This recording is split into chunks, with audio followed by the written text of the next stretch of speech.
নমস্কার। আজ আমি বানাচ্ছি আলু ছোলা দিয়ে পাঁপড়ের তরকারি। তবে দেখে নেওয়া যাক আমি কী কী ব্যবহার করছি এই রান্নাটায়। আপনাদের ইন্ট্রোডিউস করে দিই। যেহেতু আলু ছোলা পাঁপড়ের তরকারি, প্রথমেই আমি দেখাচ্ছি। আমি 3টে বড় সাইজে আলু নিয়েছি, 300 গ্রাম, আর 150 গ্রাম ছোলা ওভারনাইট ভিজিয়ে রেখেছি। আর নিয়েছি 150 গ্রাম পাঁপড় বড় সাইজের।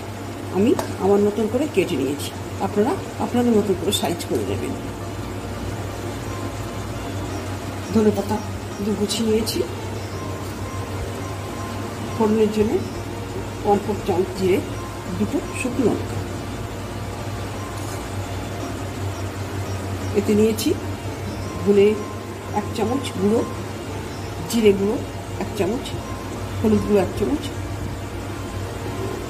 লঙ্কার গুঁড়ো 1/4 চামচ, এলাচ, গরম লবঙ্গ, দারচিনির গুঁড়ো। এলাচ আর লবঙ্গটা থেতো করে নিয়েছি। 1 চামচ হলুদ গুঁড়ো নিয়েছি। চিনি 1/2 চামচ। আর এতে গ্রাইন্ড করেছি 3টে টমেটো, 1.5 ইঞ্চি আদা, 4টে কাঁচা লঙ্কা একসঙ্গে গ্রাইন্ড করে রেখেছি। ভাজা মশলা দেবো।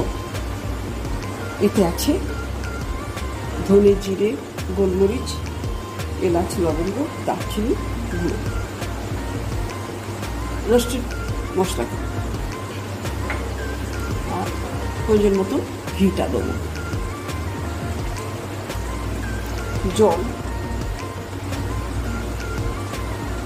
জল প্রয়োজন মতন দেবো, নুনও প্রয়োজন মতন দেবো।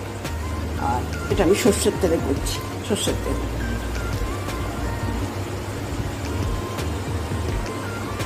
আর একটা তেজপাতা আমি এমন ছোট করে কেটে নিয়েছি, বড় ছিল সাইজে খুব। তবে আসুন আমি কীভাবে রান্না করছি দেখে নিই। আমি গ্যাস অন করে কড়াইটা বসিয়ে দিয়েছি। এবার এতে সর্ষের তেল দিচ্ছি। আমি 4 চামচ সর্ষের তেল দিলাম।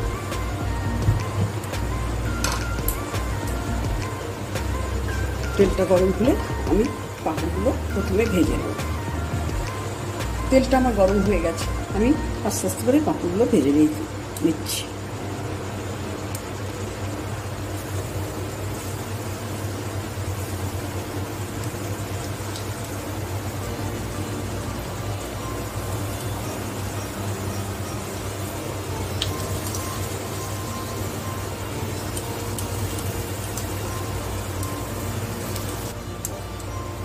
এই পাঁপড়গুলো বাজার থেকে কেনা, আমি মুগ ডালের পাঁপড় নিয়েছি। আপনারা চাইলে মশলার পাঁপড় নিতে পারেন বা আপনাদের পছন্দ মতন যে কোনো পাঁপড় নিতে পারেন। সাইজটাও আপনারা আপনাদের মতন করে নেবেন। পাঁপড় কটা আমার ভাজা হয়ে গেছে, আমি উঠিয়ে নিচ্ছি।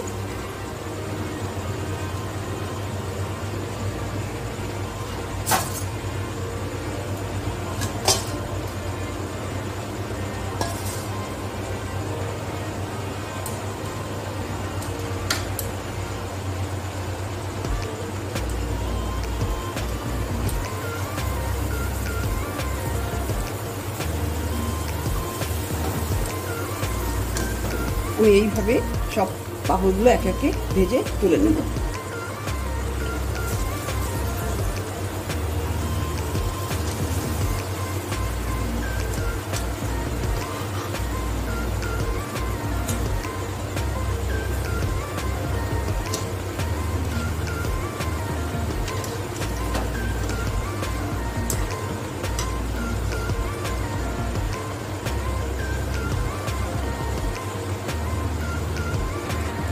আমি একে একে সব পাঁপড়গুলো ভেজে এইভাবে তুলে নিচ্ছি।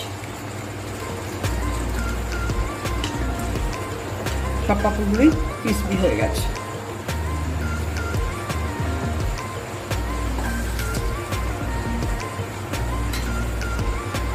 এবার আমি শুকনো লঙ্কা দেবো একটু ভেঙে। ওই তেলেই আমি শুকনো লঙ্কাগুলো ভেঙে ফোড়ন দিচ্ছি। আর দিচ্ছি জিরে ফোড়নটা।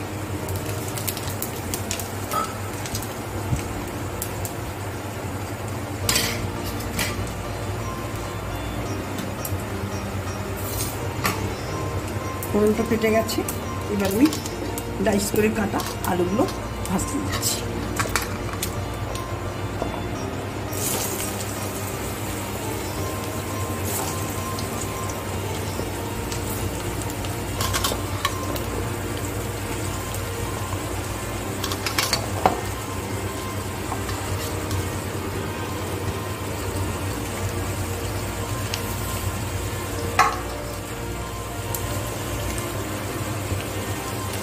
আমি 1 চামচি নুন দিলাম।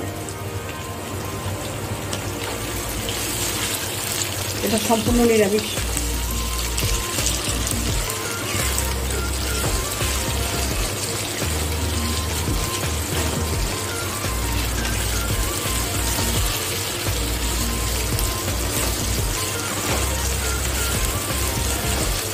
আলুগুলো ভাজা হয়ে গেলে আমি একে একে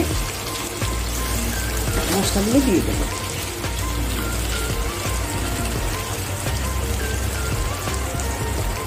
তেজপাতা দিয়ে দিলাম।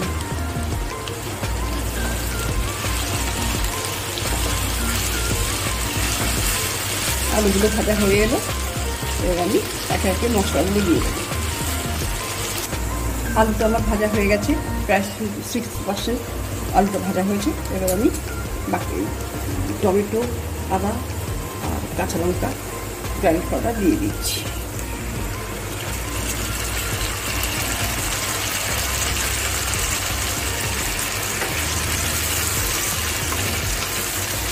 এটা সম্পূর্ণ নিরামিষ তরকারি, অপূর্ব স্বাদে। আপনারা এইভাবে করে খাবেন, ভীষণ ভালো লাগবে।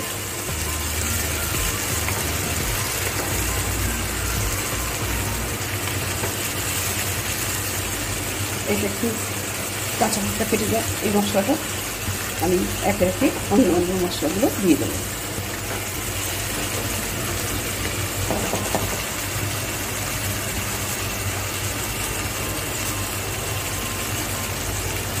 এবার এটা কষা হয়ে গেছে। এবার আমি দিচ্ছি এতে ধনে গুঁড়ো, জিরে গুঁড়ো, লঙ্কা গুঁড়ো, হলুদ গুঁড়ো আর দারচিনি, এলাচ, লবঙ্গ।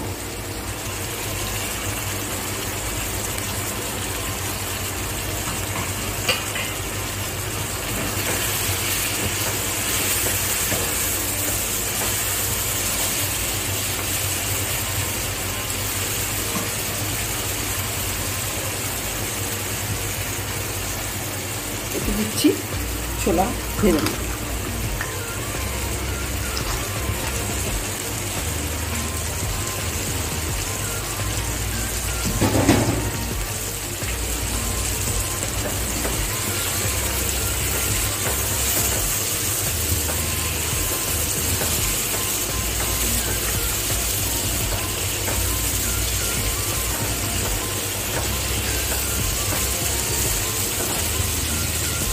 আমি একটু সময় ঢাকা দিচ্ছি। ছোলাটা দিয়েছি, একটু ছোলাটা কষানো হোক। ধনে পাতা আর চিনিটা একসঙ্গে দিয়ে দিলাম।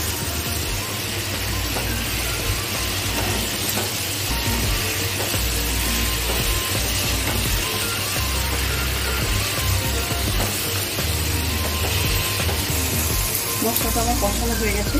এবার আমি মশলা ধোয়া জলটা দিয়ে দিচ্ছি, দিয়ে খানিক সময় চাপা দেবো। আমি কিছু সময়ের জন্য ঢেকে রাখছি। আলু ফিরে আসলাম 5 মিনিট পর। আলুগুলো সে সেদ্ধ হয়ে গেছে, ছোলাগুলোও হয়ে গেছে। এবার আমি ভাজা মশলাটা দিয়ে দিচ্ছি।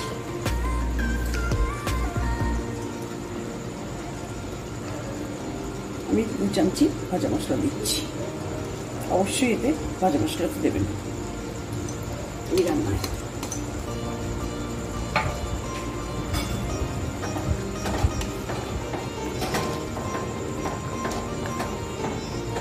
আর দিচ্ছি 1 চামচি ঘি।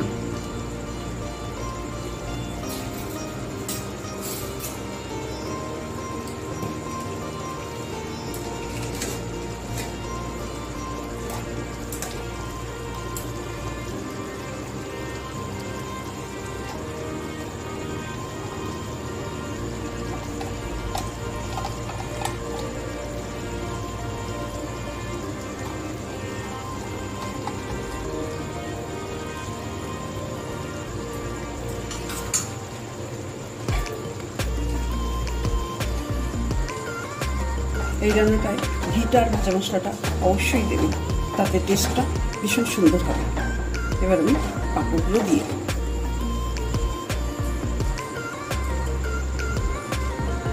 আমি আগে থেকে ভেজে রাখা পাঁপড়গুলো দিয়ে দিচ্ছি।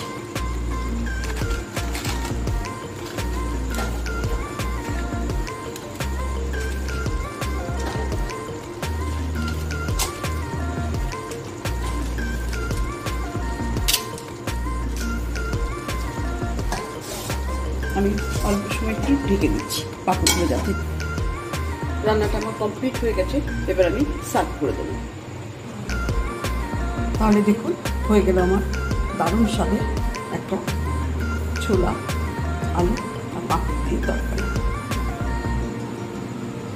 এটা যতটাই সিম্পল ততটাই টেস্টফুল। আপনারা এইভাবে করে খাবেন এবং সবাইকে শেয়ার করবেন।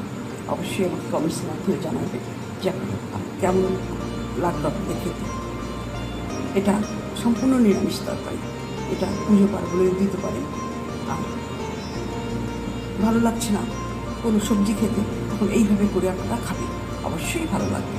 তাহলে প্রথম থেকে শেষ অবধি এই ভিডিওটা আপনাদের দেখার জন্য ধন্যবাদ। নমস্কার।